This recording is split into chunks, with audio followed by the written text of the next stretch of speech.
Assalamualaikum warahmatullahi wabarakatuh.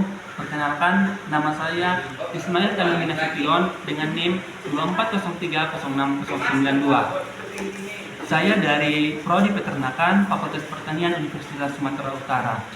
Pada kesempatan kali ini saya akan menjelaskan tentang organ eksternal pada kelinci ataupun lepus. Yang pertama itu ada bagian kepala ataupun caput yang termasuk yaitu rima oris ataupun mulut yang memiliki fungsi untuk mengonsumsi makanan dan air. Lalu ada vibrissae ataupun kumis yang berfungsi untuk merasakan lingkungan sekitar dan membantu navigasi pada kelinci. Yang ketiga itu ada nares externus, yaitu lubang hidung yang memiliki fungsi untuk lubang hidung bagian luar yang berfungsi untuk bernapas dan mencium aroma luar. Yang ketiga ada organ penglihatan atau organovisus yang termasuk ke dalamnya yaitu bulbus oculi yakni bola mata yang terdiri dari kornea yang berfungsi untuk melindungi mata dan membiaskan cahaya. Lalu ada juga iris yang berfungsi untuk mengatur jumlah cahaya yang masuk ke dalam mata melalui pupil pada kelinci. Lalu ada pupil yakni lubang di tengah iris yang berfungsi untuk mengatur cahaya yang masuk. Lalu ada palpebrae yakni kelopak mata yang berfungsi untuk melindungi mata dan membantu menjaga kelembapan. Yang ketiga ada organ pendengaran. Atau organ auditus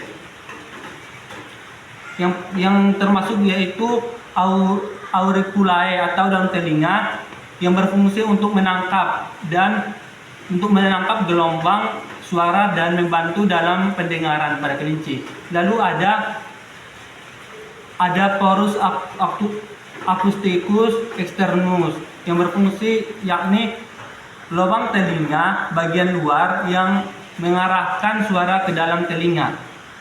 Lalu ada trunkus ataupun badan pada kelinci yang termasuk yaitu toraks ataupun dada pada kelinci yang berfungsi untuk melindungi organ vital seperti jantung dan paru-paru.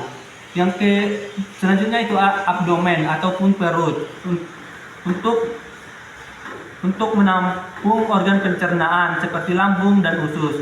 Yang selanjutnya itu ada dorsum ataupun punggung yang berfungsi untuk mendukung struktur tubuh pada kelinci. Selanjutnya ada glutai ataupun paha. Paha ini berfungsi untuk menghubungkan bagian atas dan bagian bawah tubuh dan membantu dalam pergerakan. Selanjutnya ada umbiculus ataupun pusar yang berfungsi sebagai titik penyempelan otot. Selanjutnya ada mamai ataupun payudara yang berfungsi sebagai kelenjar susu pada betina untuk menyusui anak, dan pada kelinci ini belum nampak karena masih anakan. Selanjutnya ada anus. Anus ini berfungsi sebagai saluran terakhir dari sistem pencernaan untuk mengeluarkan sisa makanan yang dicerna. Selanjutnya ada organ genitalis ataupun organ reproduksi yang berfungsi dalam reproduksi. Pada jantan disebut dengan penis dan pada betina disebut dengan pulpa.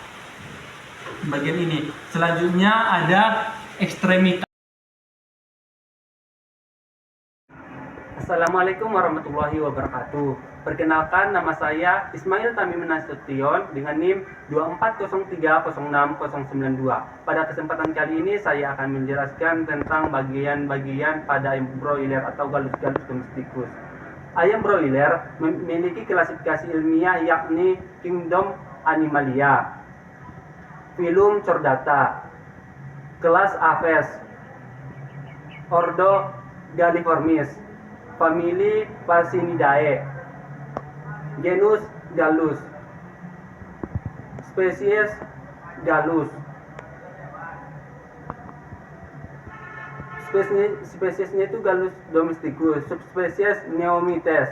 Yang pertama saya akan menjelaskan pada bagian caput atau kepala. Yang kedua, rostrum atau paruh, merupakan mulut pada unggas yang disusun oleh maksila atau rahang atas dan mandibula rahang bawah.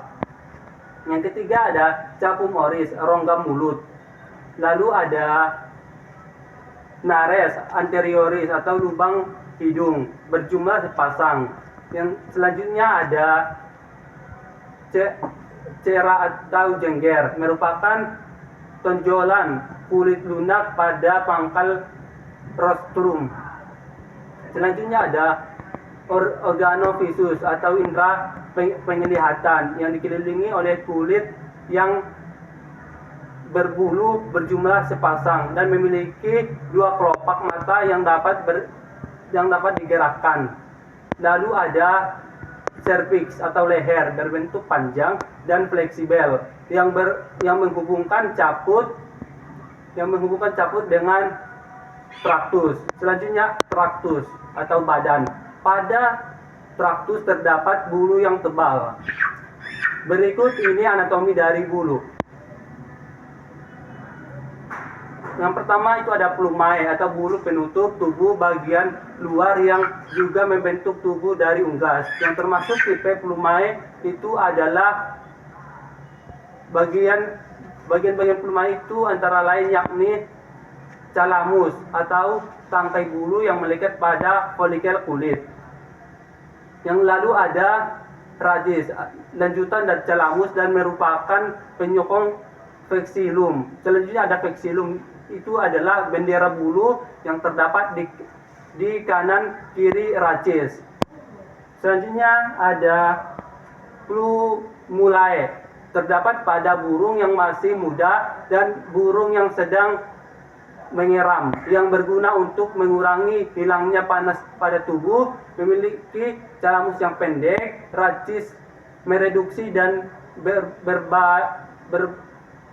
berbae panjang dan fleksibel, sedangkan berbainya pendek. Selanjutnya ada Phyloplumae, mempunyai bentuk seperti rambut dengan bulu yang panjang dan ujungnya terdapat berbae dan berbulae. Tipe ini tumbuh merata tetapi sangat jarang ditemukan. Selanjutnya ada ekstremitas anterior, memiliki sepasang sayap berjumlah yang disokong oleh tulang belakang. Selanjutnya ada ekstremitas posterior yang terdiri atas ruang pertama dalam dan kedua dan terdapat seng. Selanjutnya ada kaudal atau ekor. Pada kaudal atau ekor terdapat kloaka yang merupakan tempat keluarnya feses. Mungkin cukup sekian yang dapat saya sampaikan. Kurang dan lebihnya saya mohon maaf. Wassalamualaikum warahmatullahi wabarakatuh.